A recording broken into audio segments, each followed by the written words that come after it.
Kisah Abu Lahab. Kisah ini terdapat dalam Al-Quran, surat Al-Lahab ayat 1 hingga 5. Abu Lahab adalah satu-satunya paman Nabi Muhammad SAW dari pihak ayahnya yang paling menentang dakwah beliau. Abu Lahab adalah julukan yang melekat pada Abdul Uzza, nama sebenarnya. Ia dipanggil Abu Lahab karena wajahnya yang merah menyala seperti api saat marah. Sedangkan istrinya bernama Ummu Jamil. Sepasang suami istri itu hidup serba berkecukupan dengan harta benda yang mereka usahakan. Pada tanggal 22 April 571 Masehi di Mekah, lahirlah bayi laki-laki tampan yang disambut gembira oleh semua keluarga Abdul Muthalib, termasuk pamannya, Abu Lahab. Baginya, kehadiran Muhammad kecil seperti penghibur atas kepergian saudaranya, Abdullah, yang pergi begitu cepat. Tahun demi tahun berlalu, Muhammad kecil tumbuh menjadi dewasa sampai pada usia 40 tahun. Beliau diangkat menjadi Rasul. Saat itu penduduk kota Mekah banyak yang masih menyembah berhala, termasuk Abu Lahab. Suatu hari Nabi Muhammad naik ke puncak Bukit Sofa dan berbicara di depan sekumpulan orang. Wahai sahabat, apakah kalian percaya jika aku katakan bahwa ada pasukan berkuda di lembah bukit ini yang akan menyerang kita? Ya, kami percaya padamu, wahai Muhammad. Kami tidak pernah mendapati sedikit pun keluar darimu ucapan dusta. Sesungguhnya aku adalah seorang Rasul yang bertugas memberi peringatan kepada kalian agar beriman kepada Allah SWT dan meninggalkan sesembahan selainnya. Walaupun aku seorang Rasul, aku tidak bisa menolong kalian kelak di akhirat. Jadi, selamatkan diri kalian dari panasnya api neraka. Berita tentang kenabian Muhammad SAW sampai ke telinga Abu Lahab. Hal ini membuat Abu Lahab yang tadinya menyayangi keponakannya berubah menjadi kebencian. Cuma untuk ini kau mengumpulkan kami, wahai Muhammad? Sungguh perkataanmu tidak bisa dipercaya. Celakalah kau untuk selama-lamanya. Abu Lahab pergi dengan wajah marah.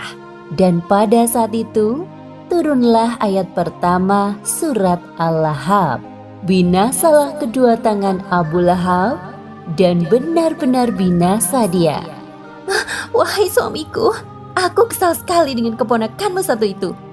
Siapa yang kau maksud? Muhammad, siapa lagi? Kenapa, wahai istriku? Apa yang dikatakan? Dia menghina kita dengan kalimat bualan dari Tuhannya. Begini katanya, binasalah kedua tangan Abu Lahab, dan benar-benar binasa dia. Tidaklah berguna baginya, hartanya, dan apa yang ia usahakan. Kelak, ia akan masuk ke dalam api yang bergejolak, neraka. Dan begitu pula istrinya, pembawa kayu bakar, penyebar fitnah. Di lehernya ada tali dari sabut yang dipintal. Berani sekali yang mengatakan bualan seperti itu. Keduanya tidak menyadari bahwa kalimat yang diucapkan istri Abu Lahab adalah bunyi dari surat Al-Lahab ayat 1 hingga 5 yang diturunkan oleh Allah SWT sebagai peringatan kepadanya. Ummu Jamil pergi menuju ke Masjidil Haram, berharap menemui Muhammad. Namun yang dilihatnya hanya Abu Bakar sedang duduk di halaman seorang diri. Wahai Abu Bakar, di manakah Muhammad? Dia telah menghina aku dan suamiku dengan bualannya. Kalau aku bertemu dengannya, akan aku pukul wajahnya dengan batu ini. Abu Bakar hanya diam. Dalam hati dia bingung mendengar ucapan Ummu Jamil, padahal jelas-jelas Nabi duduk di sampingnya. Karena kau hanya diam, aku anggap kau tidak tahu di mana Muhammad. Kemudian Ummu Jamil meninggalkan tempat itu dengan penuh amarah. Wahai Nabi, tidaklah engkau mengira dia melihatmu? Dia tidak melihatku. Allah telah menutup pandangannya dariku. Subhanallah. Setiap hari Ummu Jamil menyebarkan fitnah tentang Nabi kepada para tetangganya. Bahkan ia juga sempat mencelakai Nabi. Seperti yang disebutkan dalam surat Al-Lahab ayat 3 hingga 5. Kelak ia, Abu Lahab, akan masuk ke dalam api yang bergejolak, neraka. Dan begitu pula istrinya, pembawa kayu bakar, penyebar fitnah. Di lehernya ada tali dari sabut yang dipintal. Sesuai dengan adat masyarakat Arab zaman dahulu, yaitu menikahkan anak-anak antar keluarga, seperti dua putra Abu Lahab yang dinikahkan dengan dua putri Nabi, yaitu Ruqayyah dan Ummu Kulsum. Wahai anak-anakku tersayang, tahukah kalian bahwa Muhammad telah menghinaku dan ibumu di hadapan banyak orang? Sebelum kalian menceraikan istri-istri kalian, jangan berani-beraninya datang menemuiku. Kebencian Abu Lahab kepada Nabi Muhammad semakin menjadi-jadi. Ia mulai mengumpulkan orang-orang dan menyusun strategi perang. Namun disebabkan usia yang semakin tua dan tubuh yang lemah, Abu Lahab tidak ikut serta dalam peperangan. Abu Lahab berjalan-jalan di sekitar rumahnya dan bertemu dengan Ummu Fadl, istri Abbas. Istri Abbas sedang bersama budaknya. Wahai Abu Lahab, kenapa kau tak ikut perang untuk membela Tuhanmu, Lata dan Uzza?